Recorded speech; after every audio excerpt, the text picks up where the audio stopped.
Hey guys, welcome back to Blessing Njoh vlogs. So today I have a few topics lined up. I am going to be talking about Toke Makinwa getting married again. I am going to be talking about Donald Trump's decision to ban video games, and last but not least, I will talk about Pastor Fatwa, the alleged rapist who went back to the pulpit. But I'm going to start with Toke Makinwa. So for those of you who do not know who Toke Makinwa is, let me give you a brief summary of who she is and her life. She is a very beautiful Nigerian celebrity. Well, I can call her a celebrity. She has a brand called Toke Makinwa brand or Toke Makinwa Luxury, where she sells handbags. But she actually got very famous after she published a book about her failed marriage. So Takuma Kima, I actually have been following from when she was vlogging. I actually didn't know who she was. I ran into her vlog on YouTube, and she used to vlog about relationships, about people, about everything more or less. So I loved her vlogs. I fell in love with her, and then I started following her on Instagram. Then I realized she was quite famous in Nigeria, and that like she was attending events. Sometimes she would get paid to attend events, and she was an on-air personality working at a radio station. So I started following her, and then I realized she was in a relationship with this very tall, handsome dude called Mache. And then we heard the news that her relationship had hit the rocks. Actually, there was a scandal of him having a relationship outside of wedlock. Well, they had dated actually for about 10 years before they eventually got married. And then their marriage hit the rocks barely 2 years into the marriage after she found out that he had a child outside of wedlock. So things kind of like fell apart, and the news was trending in Nigeria and across Africa. Everyone was talking about it. Tokewakiwa's relationship has ended, her marriage has ended, and a lot of people, she received actually a whole lot of backlash, and I just couldn't understand why. Because this woman was a vlogger, she was an on-air personality, and she had her opinions, and she was very vocal about what she thought about certain topics, about certain issues. And then people started comparing her life with the things she vlogged about. Sometimes we all have to start understanding that people in the public eye don't necessarily I think I should find a way to best put it. It's not like we are faking, it's not like we don't say the truth about how we feel about certain things, but sometimes to say certain things for the numbers. Like she would say something about a relationship, and then people started bashing her that, oh, you're always vlogging about relationships, but you cannot even handle one. So I think that is really, really low to do that to a woman who is grieving. And then she trended, of course, but what really made her case unique is the fact that she wrote about her travels in marriage. She wrote about her relationship, she wrote about her divorce, and in Nigeria that is like a no-go area. In Nigeria, it's very shameful. It's actually like a taboo to even come out and almost boast about the fact that your marriage has failed. And that is the way a whole lot of Nigerians interpreted the fact that she penned down her experiences in a novel. You know, she wrote a book about her ex or her estranged husband at the time, and she wrote everything she went through. She wrote about the fact that she got STDs from him. Actually, he sued her on that one, but we don't know what the situation is, but the case is still in court. And yeah, she trended, and she went to so many different countries across, you know, various continents promoting her book, and it really did well. It even became a bestseller. You know, she went to South Africa, she went to the UK promoting her book, and it was the topic of the day. Everybody was talking about it. Everyone wanted a piece of the cake. Everyone wanted an interview with her. Everyone wanted to really sit down and talk with her and really get the juice. So she really trended at the time. And then eventually I noticed that Toke wasn't trending any longer because she ended her tour and then she just moved on with her merchandise. She's still selling her handbags, luxury bags. She is into cosmetic skincare line and she's really doing quite well for herself. But I think she started trending less and I wasn't really hearing too much about her. She was making her own noise, she was promoting her market and selling a few products, but I don't think that she really had that. I don't think she was really. I don't think the interest was still there for people as much as it was when she was touring. And then eventually today, what did Toke do? Toke posted something and that threw the entire country into a frenzy. This is what she posted. Temp post, PSA, whatever that means. Calling on all travel companies. Let's make magic together this November. I turned 35 and I want a solid girls trip to my dream destination. Fuck it. Actually, I don't know how this is pronounced, but when I saw it, I didn't know that that was the place she was referring to. I just thought she meant fuck it, like really fuck it. But she meant a place, like an actual location. I read on Thailand.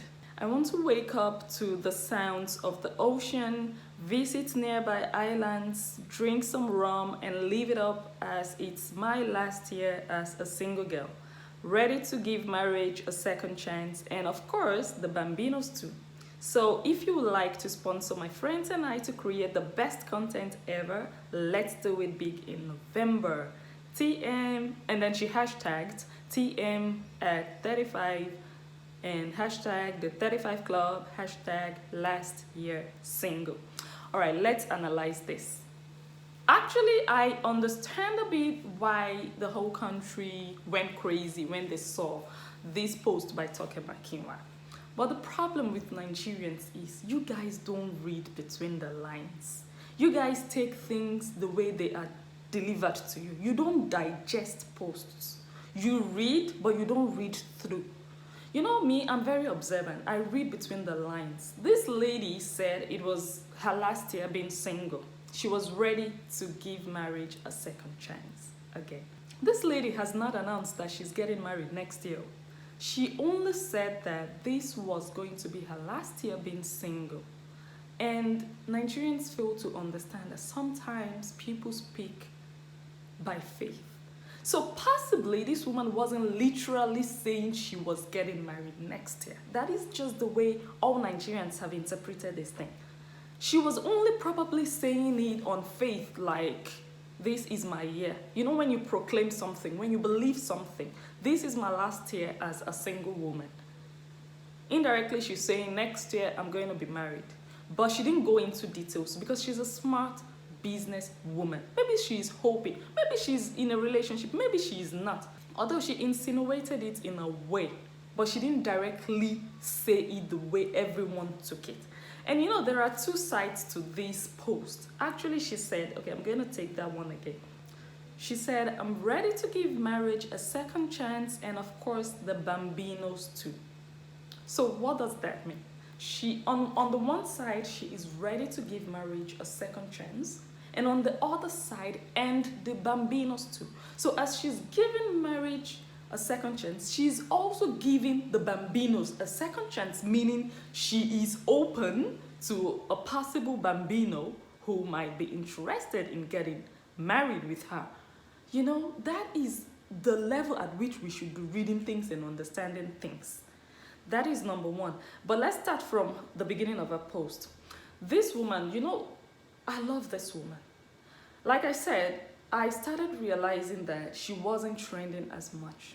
And I think she realized it. This woman is a smart businesswoman. She has a great team around her. She brainstorms with them. She is smart. And she also has God on her side. Like, she's a very, very strong believer. We know it. And I think she probably noticed, and her team together with her have strategically decided to go out and get, you know, sponsors. You know, she is a huge brand. She has almost 3 million followers on Instagram alone. She is verified by Instagram. But she didn't just sit down, cross her legs, and hope that sponsors would come knocking on her door. It's not like they are not doing it. It's not like they are not going to do it. But this girl knows what she wants for this year, for her birthday. And she knows there are sponsors out there who are going to jump at the opportunity.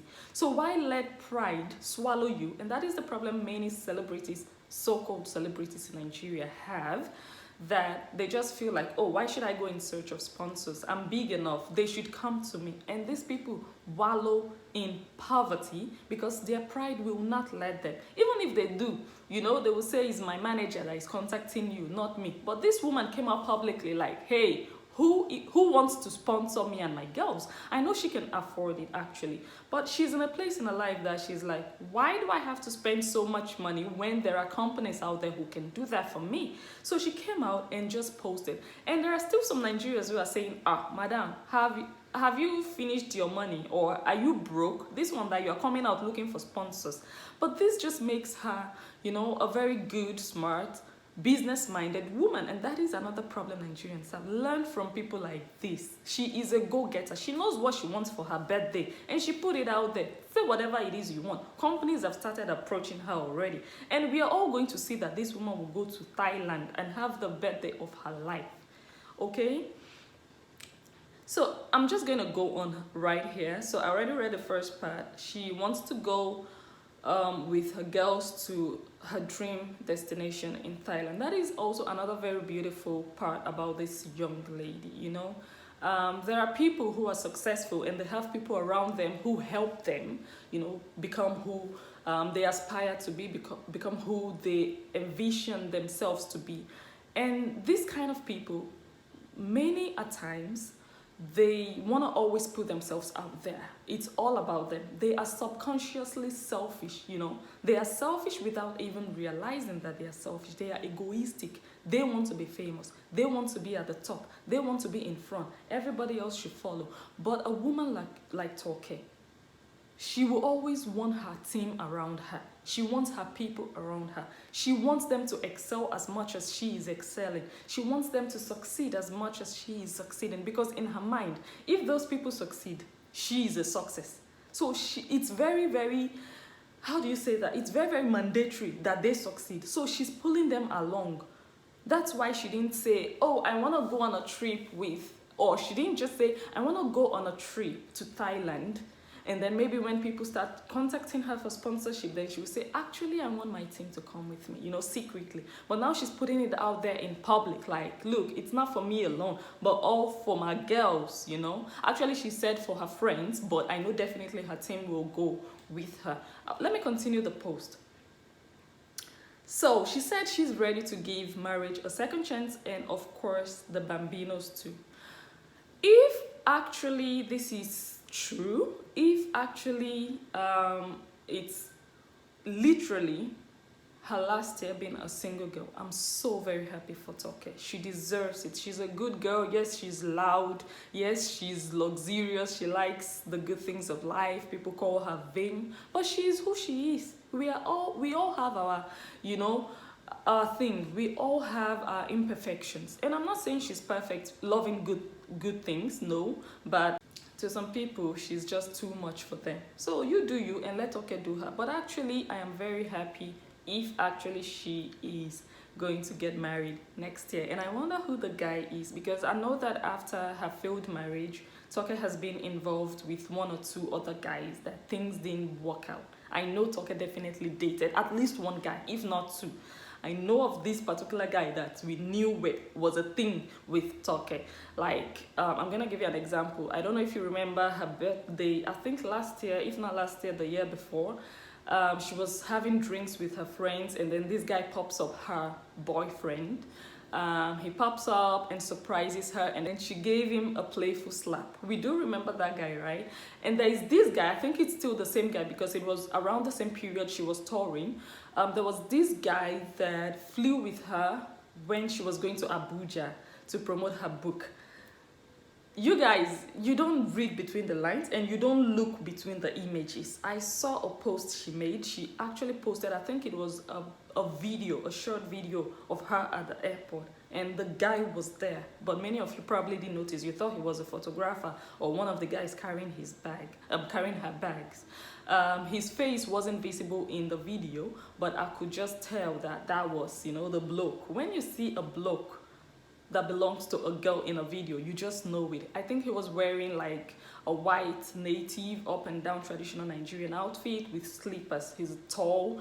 So I don't know if it's still the same guy. I think things didn't work out with that guy, but if it's still the same guy, cool, okay. I'm happy for you. I really do hope it works out.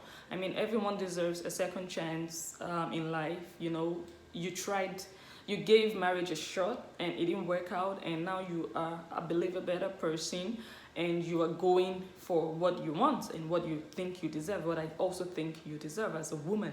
And if it happens next year, or let me say when it happens, I don't want to say if, like, okay, maybe not, no. When it happens, because I'm standing with you in faith and in belief, when it happens next year, I really do hope that God becomes the center of the marriage. He definitely will be, because he's the center of your life. So it's going to work out by the grace of God, and I really do hope all goes well. I wish you all the best of luck. I am looking forward to watching all your videos in Thailand, in Phuket, or however it is pronounced. Safe journey and all the best. So let's move on to Donald Trump. All right, Donald Trump. Donald Trump is one guy that I don't know. You know, I really don't know. He's the president of the United States of America. But sometimes when I see him, when I listen to him, I don't know. For me, it's just like the guy next door, to be honest. Okay, so I know we all heard the news of the shootings recently in the US, in Ohio and in Texas, where scores of people were killed again, you know, senselessly.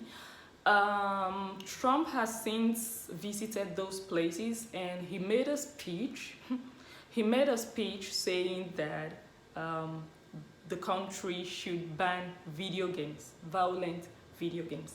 So, in other words, video games prompt violence. I am not disputing that in its totality, but I am saying this is a clear case of misplaced priorities. Like, there is a huge problem that has to do with gun control laws, and now you are looking at another angle. You first of all have to put incentives in place. I already said that in my previous video on Instagram. If you follow me on Instagram, you probably have seen that video. You have to put measures in place to control illegal circulation of guns, first and foremost, and then you start looking at secondary issues. Video games is secondary. The primary cause of gun shootings in the US today is very, very lenient, and I say lenient, weak, feeble gun control laws. The government really has to do more. I already said this before, and I don't want to start repeating myself. I said it on Instagram. Like, how many more people have to die before the government of the US will start doing something about gun control laws? That country needs a reformation with regards to those laws. They need to make them tighter. They need to make them more potent. It is so easy for you to gain access to a gun. There are so many illegal guns in circulation. Yes, people are always crying, we don't want our rights to defend ourselves taken away from us. But the damage that right, and I'm not saying you should take away those rights, I'm just saying reform the laws so that it's not going to be so easy for people to have access to firearms in the US. And now he's leaving that side and he's going into video games. He wants to ban video games. And then after banning video games, what? People are going to submit their guns. People will stop killing, or what? Many of those shooters, they've never even played video games to start with. You know, it's just that they are mentally sick. And some of them are prompted also by certain things they hear about foreigners. Like the other guy, he said that he wanted to kill as many Mexicans as possible. So he was prompted by a hate message he has received. So to him, that is his own status quo. Like, that was just the right thing for him to do. So the mind already is sick. And stopping or banning video games is going to do just a fraction. It's not going to solve the problem. You have to start from the root you know. So that is not the root of the problem. When you want to get rid of a tree, you don't cut off the branches and think, okay, everything is fine. I'm gonna give you an example. I do have an apple tree here, and I hate this apple tree in our garden. My husband wants us to keep the apple tree. I want us to get rid of it because I think it's taking up too much space. The branches go all wild. And what my husband does is he just goes to the garden. He cuts off all the branches, and then I look out of the window and I'm like, okay, he can stay for a while. And then I'm temporarily satisfied because it is taking less space now that the branches are normal. But the tree is still there, because it is still rooted in the floor or in the ground. So it is still there. The problem is still there. So you banning video games is just getting rid of the branches. The main problem is still there. And until you start looking into that direction, I don't know. I don't just want to imagine the amount of damage that country would have to experience. And I find it quite unfortunate because it is normal people who suffer the brunt of it. It's normal families that are shattered by the devastation of losing someone. It's just sad. So Trump, I'm calling, or I don't want to call you out, President Trump, I would like to say, please, sir, reform gun control laws. Last but not least, we are going to be talking about Pastor Fatoyinbo. Okay, a brief summary into who this man is. He's a pastor, a very, very influential Nigerian pastor, also known as the Gucci pastor, probably for his love for Gucci. This pastor was just a few months ago alleged of having raped one of his former church members. So the lady that came out to give an interview about him having raped her some 20 years back when she was only a teenager happens to be the wife of a very famous Nigerian musician. So the whole news blew, and after her interview, another church member came out, or former church member came out, that she was also allegedly raped by this same pastor. So all the pressure and all the backlash and all the protests that ensued as a result of this news made the pastor step down temporarily. Well, he said he was stepping down because his spiritual fathers had advised him to do so.